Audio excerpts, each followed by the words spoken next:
माघ मास महात्म 19वां अध्याय। बोले कृष्ण भगवान की जय। उमापति महादेव की जय। गंधर्व कन्याओं के कारण आग्नेय ऋषि का दृश्य होना। वशिष्ठ जी बोले, हे राजन, माघ स्नान करने वाले प्राणी के पितर उत्तम गति को पाते हैं।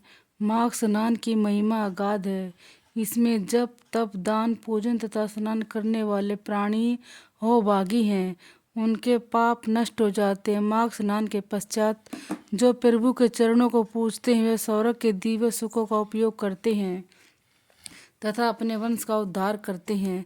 जिस प्रकार एक छोटी सी चिंगारी बड़े से बड़े काठ को भी जला के राख कर देती है, उसी प्रकार एक साधारण केवल माघ मास के स्नान से अनेकानेक जन्मों के पाप नष्ट हो जाते हैं। इस संदर्भ में गंधर्व कन्याओं का पाप कर्म व फल उसके तत्पश्चात इस बात का साक्षात उदाहरण है। इतिहास के अनुसार पिता श्री गंधर्व के 5 कन्याएं प्रमोदनी, सुशीला, सुसवरा, सुतारा और चंदिर नाम की थी। वे अत्यंत रूपवती तथा नाच व गायन विद्या में परिपूर्ण थी। एक दिवस माघ मास में वे एक निर्मल सरोवर के निकट पहुंची। उन्होंने मिलकर गौरी माँ की प्रतिमा का निर्माण किया तथा पूजन निमित्त बाग से फूल तोड़ लाई। स्नान करके उन्होंने गौरी माँ का पूजन किया तथा प्रतिमा के सम्मुख नाचने गाने लगी। उस स्थान के निकट ही वेद ऋषि निधि का आश्रम था। वे निधि ऋषि का एक पुत्र आग्नेय ब्रह्मचारी था। अग्नि में ब्रह्मचारी वेदों का ज्ञाता अति सुंदर व अष्टपुष्ट शरीर का था। उनको मनोहर रूप से देखकर वे कन्याएं समझे कि गौरी माँ ने प्रसन्न होकर उनके लिए वर को भेजा है।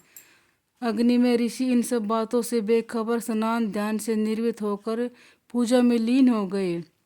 पूजा के समय गंधर्व कन्याओं की बातचीत अग्नि ऋषि के कानों में पड़ी, जो आपस में कानाफूसी कर रही थी कि इस वर पर उनका अधिकार है।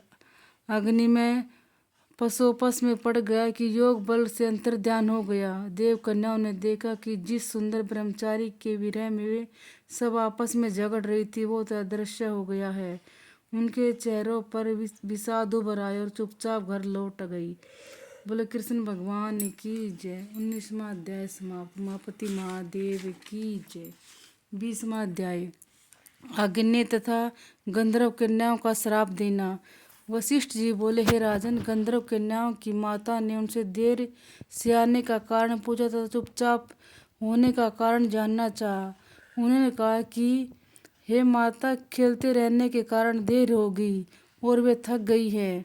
परंतु उन सब के हृदय में आग्नेय ऋषि का मोह जागृत हो चुका था। उन्होंने रात्रि करवटें बदलते बदलते काटी तथा प्रातः काल उठकर सरोवर की ओर चल दी। उन्हें सरोवर के निकट ऋषि पुत्र दिखाई दिया। उन्होंने ऋषि पुत्र से कहा कि वह उनमें से किसी को भी अपने जीवन साथी के रूप में चयन कर ले तथा उसके साथ विवाह कर ले। ऋषि पुत्र आश्चर्यचकित रह गया। उसने कहा कि हे देवियों, अभी वह गुरुकुल का शिष्य है तथा ब्रह्मचारी है, अतः विवाह का प्रश्न ही नहीं है। इस पर गंधर्व कन्याओं ने समझा कि वह बहाने से मना कर रहा है, अतः वह उनके पीछे ही पड़ गई। उसको चारों ओर से घेर लिया कि उसको उनमें से किसी एक का चयन करना ही पड़ेगा। ऋषि कुमार चिंता में पड़ गया। उन्होंने कहा कि सुंदरियों, वक्त आने पर तथा विद्या अध्ययन करने के पश्चात ही मैं गृहस्थ आश्रम में प्रवेश कर सकता हूँ, अतः उनका इस प्रकार व्यवहार करना उचित नहीं है। परंतु वे गंधर्व कन्या आसक्त होकर ऋषि कुमार के पीछे पड़ गई।